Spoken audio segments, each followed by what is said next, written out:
एकटा राजा रहथि। ओ राजा के नाम रहनि सुकृति। सुकृति हुनकर नाम रहनि।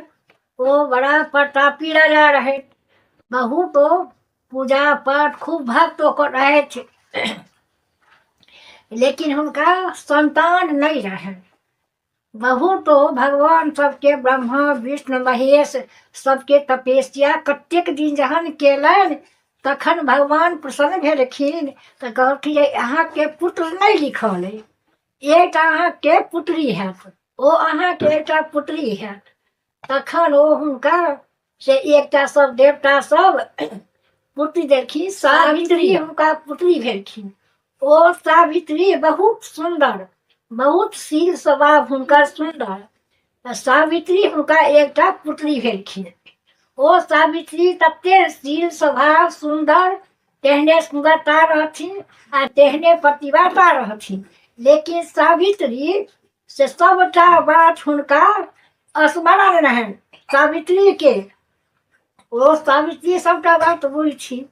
सावित्री भेलखिन आ एम्हर जे रहथिन सुकृति राजा के सावित्री भेलखिन आ निष्कर्षी राजा रहथिन सतमान के पिता, हुनका सतमान भेलखिन। आब हुनका सतमान के पिता के एहन कोनो संजोग भेलनि जे राज छीन लेलकनि आ जंगल भेज देलकनि। तहन जंगल में ओ सतमान के पिता और सतमान के माय आ सतमान जंगल चल गेला। तखन आब कोनो उपाय नहीं रहनि। तहन जंगल में ओ लकड़ी काटि कऽ बेचथि आ सतमान अपन आटा चावल तऽ सब्जी खरीद कऽ लऽ जाथि, माता पिता के गुजर कराबथि। आब सावित्री बहुत सुंदर भऽ गेलखिन, समर्थ भऽ गेलखिन। तखन नारद जी एलखिन। नारद जी कहलखिन जे आब हिनका ओ हुनकर पिता कहलखिन, सुकृति राजा कहलखिन जे नारद जी सावित्री के जन्म कुंडली देखियौन, जे सावित्री के आब भऽ गेली विवाह करऽ वाली, तऽ किनका से विवाह लिखल छनि। ओ जे हुनका नारद जी जन्म कुंडली देखलखिन तऽ कहलखिन जे हिनका सावित्री के सतमान से विवाह हेतनि। आब सतमान से हुनका विवाह हेतनि। आब राजा सोचलखिन जे सतमान के तऽ किछु नहीं छनि, हुनकर पिता सतमान के तऽ किछु नहीं छनि। हुनका एहन भेलनि जे राजो हुनका छीन लेलकनि आ हुनका पिता के जंगल भेज देलकनि। आब कहलखिन जे हिनका दोसर वर्ष विवाह नहीं हेतनि। आ सावित्री तपस्या करैत रहे जे हमरा सतवाने हमर पति होइत, से सावित्री के मन में भावना में हृदय में आबि गेलनि। तें 5टा देविया छथि, सावित्री, राधा और सीता और लक्ष्मी सरस्वती, ई 5 कन्या छै देविया। और दुर्गा तो आज शक्ति छथि। दुर्गा के में नहीं आयल छथि, दुर्गा आज शक्ति छथि दुर्गा। ई 5 कन्या छथि। तखन आब सब देवता सब विचार केलखिन से नहीं, आब चलू जंगल। आब हुनका सतमान के पिता से आब आज्ञा मांगि कऽ सतमान से सावित्री के विवाह हेतनि। तहन सब गोटे जंगल गेलखिन। जंगल गेलखिन तऽ सुकृति राजा के बेटी जे रहथिन सावित्री, सुकृति राजा हुनका आज्ञा हुनका आग्रह केलखिन जे हम अपना से भिक्षा मांगे एलहुँ हैं, अपन पुत्र हमरा दिअ जे हमरा सावित्री से हम विवाह करब। ओ कहलखिन जे ई शोभा नहीं देत, अहाँ राजा छी, अहाँ के सावित्री अहाँ के बेटी भेली, बहुत पतिव्रता सावित्री छथि। लेकिन हम तऽ जंगल में छी, हमरा ने घर ने दुआर किछु नहीं। राज सँ भगा देलक।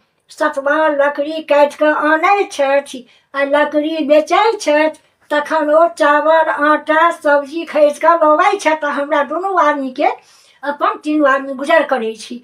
ई शोभा नहीं देत। ये सावित्री जंगल में एती आ रहती राजमहल के कन्या, ई शोभा नहीं देत। ओ कहलखिन जे नहीं नहीं, सावित्री के सतवाने से विवाह हेतनि, हमरा दिअ। बड़ आग्रह केलखिन।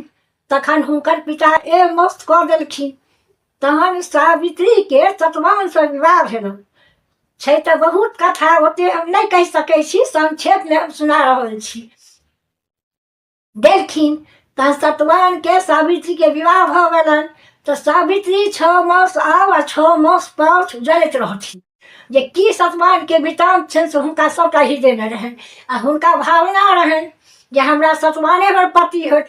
जहिना सीता के भावना भेलनि राम हमर पति होइत छी, तहिना सावित्रियो के इच्छा भेलनि जे हमर पति सतवान भ गेला। तखन ओ जहन बियाह दान भ गेलनि तऽ सावित्री के पिता बहुत सम्मान देलखिन, बहुत।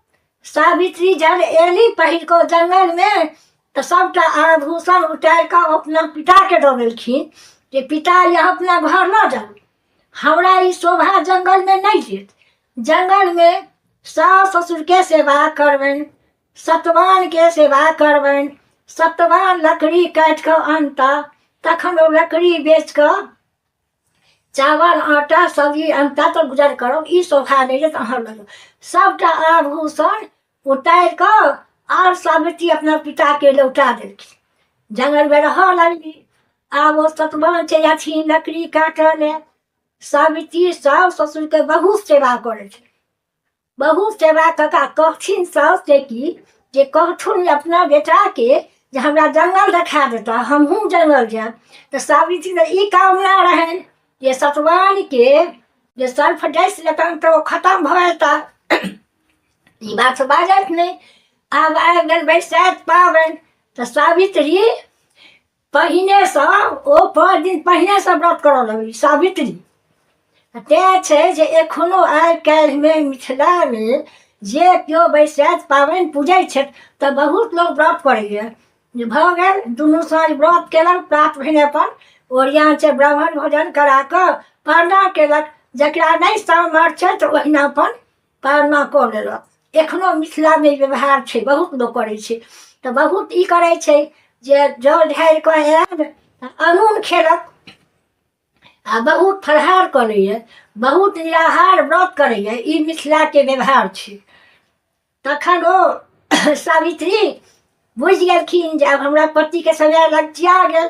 तहन हुनकर सतवान के माय कहलखिन माता पिता जे हे सावित्री के कनि जंगल बुआ देखा दियौ, नेने जइयो। तखन सतवान सावित्री के लऽ गेलखिन तऽ सावित्री बुझि गेलखिन जे आइ बरसाइत पाबनि छै, आइ हमरा पति के आइ पूरल छनि। ओहिठाम गाय गोबर के ठाँ कऽ लेली आ सावित्री अपन तपस्या में लागि गेली। गाछ पर चढ़ला, एक छौ मारलखिन कोढ़े, दोसर छौ मारलखिन आ तेसर छौ में हुनका मस्तक में नाग डसि लेलकनि। सावित्री बुझि गेलखिन ई बात। ओतऽ से कुढ़े खसा कऽ आ सतवान उतरला कि चट सनी सावित्री हुनका पकड़ि कऽ नीचा में छै जहन शरीर त्याग भऽ जाय तऽ भूमि जोग हुए। तो सावित्री की केलखिन तऽ हुनका अपन पूरा शरीर के ओहिठाम आसन लगा कऽ कुश ओछा देलखिन आ पूरा शरीर के नीचा में धऽ देलखिन आ अपना जांघ पर कऽ हुनकर माथ के अपना जांघ पर धऽ लेलखिन। आब सतवान के शरीर त्याग भऽ गेलनि। आब सतवान के ओतऽ से जमराज एलखिन। तऽ जमराज तऽ बुझिते छियै सबके लेबऽ ले जमराजे अबै छथिन। जमराज जे एलखिन तऽ ओ हुनका तऽ बहन उएह छनि महिष जमराज के। जेहने जमराज छथि तेहने हुनकर रूपो छनि। ओ एलखिन तऽ सावित्री के से बहुत तरहे हुनका सावित्री के स्तुति प्रार्थना करऽ लगलखिन आ कहलखिन जे हे सावित्री ई की अहाँ हिनका अपना जांघ पर से उतारि दियौ। तऽ ई छै जे जांघ पर जे रखने रहै छै मुइल आदमी के तऽ ओकरा जमराज नहीं भिड़ै छै। जकरे आइ पुर जाइ छै तकरे जमराज घींच कऽ लऽ जाइ छै। आब जमराज के होइन ये सावित्री देख नहि सकेना हम घींच के हुनका आब कते कहलखिन। तखन सावित्री से हुनका जांघ पर से नहीं उतारथिन किन्नौ ने। तहन ओ एते मोहित भऽ गेलखिन जमराज सावित्री के सुंदर देख कऽ, सावित्री के बात विचार देख कऽ एतेक मोहित भऽ गेलखिन कि कहलखिन जे हे सावित्री हमरा सब की वरदान मंगै छी, वरदान अहाँ लऽ जाय। हिनका अहाँ धरती पर हिनका मस्तक धऽ देब तखन हिनका बान्हि छेक कऽ लऽ जेबनि। सावित्री कहलखिन जे हम इएह वरदान मंगै छी जे हमरा सास ससुर के राज से भगा देलकनि, जंगल में छ तऽ हुनका राज हुनका भेट जाय। ई मस्त कऽ लेलखिन। तहन सावित्री उतारि देलखिन। तकर बाद जमराज हुनका हाथ पैर बान्हि कऽ आ एकटा मुट्ठीमे एतेटाके शरीर, कनिकेटाके शरीर बना दै छै जमराज, ई शरीर नहि जाइ छै। ओ बान्हि कऽ जमराज विदा भेलखिन। फेर सावित्री पाछूला विदा भेलखिन। जमराज घुमि कऽ तकलखिन तऽ कहलखिन सावित्री अहाँ कतऽ जाइ छी? ई तऽ हिनका जमलोक हम लऽ जाइ छियनि। अहाँ कतऽ जमलोक जायब? अहाँ घुरि जाउ। सावित्री नहि घुमलखिन। फेर जमराज कते हुनका समझेलखिन बुझेलखिन, सावित्री बात नहीं मानलखिन। सावित्री बहुत रहथिन, पतिव्रता रहथिन, भगवती रहथिन सावित्री। फेर गेलखिन। फेर ओ मोहित भऽ कऽ ओ एतेक प्रसन्न मोहित भऽ गेलखिन। जमराज कहलखिन हे सावित्री जे वरदान मांगब से मांगि लिअ, अहाँ घुमि जाउ। कहलखिन जे हमरा साउस ससुरके नेत्र भऽ जाय। मस्त कऽ लेलखिन। फेर विदा भेलखिन। फेर सावित्री विदा भेली। फेर जमराज घुमि कऽ तकलखिन। कहलखिन सावित्री अहाँ कतऽ जाइ छी? जमपुरी हिनका लऽ कऽ हम जेबनि। जिंदा आदमी जमपुरी नहि जाइ छै, जकरे आइ पुरि जाइ छै वएह जमपुरी जाइ छै। अहाँ घुमि जाउ। सावित्री बात नहीं मानलखिन। तहन फेर जमराज कहलखिन जे हम बड़ प्रसन्न छी अहाँ पर, जे वरदान मांगब से मांगि लिअ। सावित्री कहलखिन जे हमरा पिताके पुत्र भऽ जाय। ओ मस्त कऽ लेलखिन। फेर विदा भेलखिन। फेर सावित्री विदा भेलखिन। फेर कहलखिन जे अहाँ कतऽ जाइ छी? जमलोक अहाँ की करऽ जायब? सावित्री अहाँ घुमि जाउ। फेर ओ जे वरदान मांगब से मांगि लिअ। ओ कहलखिन सावित्री जे हमरा की वरदान मांगू? हम इएह वरदान मांगै छी, अहाँ कहै छी हम सुहागवती भव। ओ मस्त कऽ देलखिन, सुहागवती भव। फेर विदा भेलखिन। फेर सावित्री विदा भेलखिन। फेर जमराज कहलखिन आब अहाँके सब वरदान पूरा भऽ गेल तऽ अहाँ घुमि जाउ। अहाँ कतऽ हिनका संगे जायब? हिनका तऽ आइ पुरि गेलनि। सावित्री नहीं मानलखिन। फेर मोहित भऽ गेलखिन जमराज। कहलखिन कि जे अहाँ वरदान मांगि लिअ हमरासँ, अहाँ सब पुत्रके अहाँ जननी भऽ जाउ। फेर विदा भेलखिन। फेर सावित्री विदा भेलखिन। फेर सतवान ओ जमराज देखलखिन। कहलखिन सावित्री एते वरदान अहाँके हम दऽ देलहुँ, तहन अहाँ कतऽ जाइ छी? अहाँ घुरि जाउ, अहाँ जमपुरी नहीं जाउ। सावित्री कहलखिन हमरा जे अहाँ वरदान देलहुँ हैं तऽ सब पुत्रके हम जननी बनब, तऽ बिना पतिके जे हमरा पुत्र हैत तऽ कलंकी पुत्र हैत ने। एहि बातके अहाँ विचार करियौ। जमराज चुप भऽ गेला, क्षुरमे रहि गेला जे सावित्री एहन वरदान हमरा सब मांगि लेली, हम तऽ मोहित भऽ कऽ हुनका वरदान दऽ देलियनि।